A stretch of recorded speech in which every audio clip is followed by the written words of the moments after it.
and it's $50 per missing 1099, and that's just the start.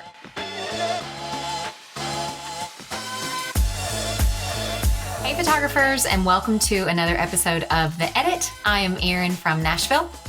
And I'm Whitney from Minneapolis. And today we're missing Amanda from Seattle because she actually doesn't have any power. She had a storm roll through, so we're going to miss Amanda, but she'll be back on the next episode. And today we're going to jump right in and we're going to talk taxes again, specifically the scary 1099. And if your first thought is, not this, don't worry, we're going to keep it real and real simple. And maybe even fun. Is that overselling it, do you think? Maybe, yeah, definitely overselling it, but we'll at least make sure that you don't get on the IRS's bad side, which is a win, right? What is a 1099 and why should you care? Let's start there. If you're a photographer, or any type of small business owner, you should think of a 1099 basically like a big tattletale. It's how businesses that you've worked with report the money that they paid with you to the IRS. So they go and they tell on you, and they report all of that. So if you're a freelancer and you earn more than $600 in a year from one business, they're supposed to send you this form so that you can file it with your taxes. And it just applies to businesses. So it's not that families that come to hire you or seniors or a wedding that hire you, they don't have to do that. But it's anybody that you have assisted or second shot for, or a company that hired you for an event or company headshots or something like that. So if that business paid you more than $600 in a tax year, they're supposed to file this for you. Mm-hmm. And if you hire other freelancers like second shooters or editors or assistants and you pay them $600 or more, you're responsible for sending them a 1099. Yeah. So whether you're receiving it or issuing it, the IRS is keeping track. If you ignore it, they'll come knocking, and none of us want that at all. Nope. And why is this such a big deal? The IRS does not mess around. You do not want to get on their bad side. And this form ensures all your income is reported. And trust me, they do notice when it's not. Yep. There are fines, and those fines can add up really quickly. I looked into it, and it's $50 per missing 1099, and that's just the start. So the takeaway is it's not worth the risk to not do it. Staying on top of this makes your business legitimate, professional. It also keeps you stress-free when tax season rolls around. Let's say that you have worked as a freelancer.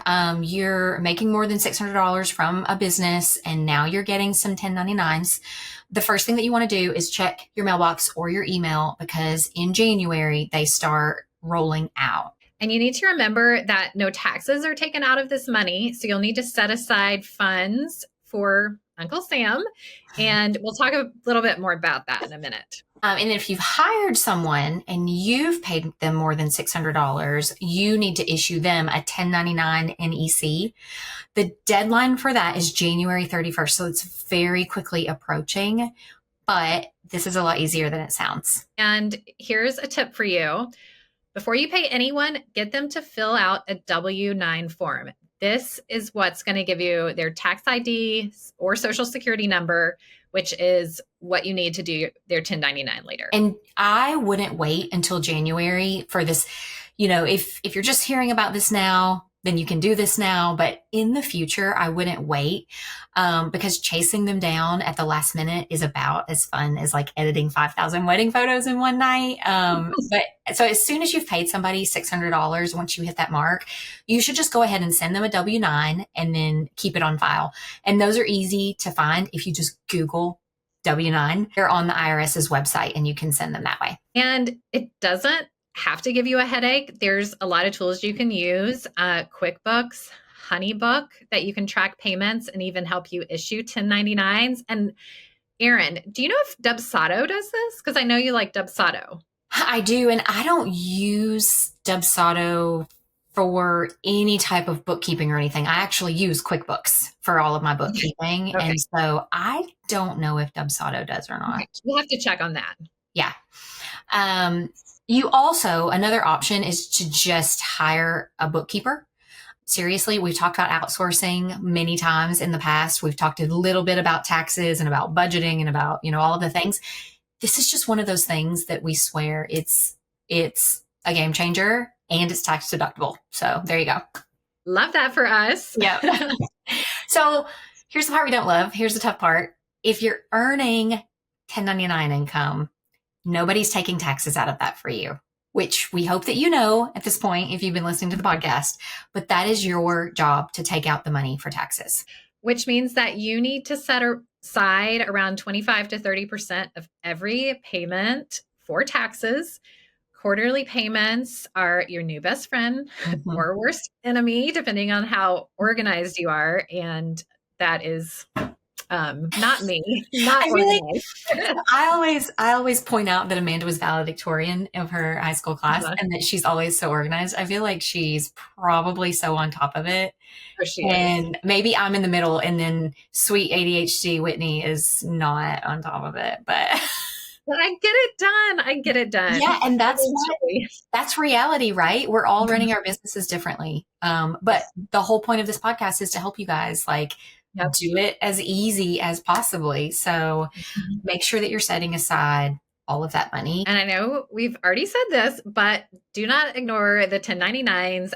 It's basically saying, hey, IRS, I'm ignoring you. And they have algorithms and probably more caffeine than we do, but I don't know, maybe not. I know that can be pretty hard. But you're probably right. Staying compliant isn't just about avoiding penalties. One thing that I love is ways that you can make your businesses seem more legit so that you can charge higher rates. This is just one of those ways. If you're crossing all of your T's and dotting all of your I's, it's just going to give your brand a higher end feel, and you're just going to look like you have it all together if this is one of those things that you do.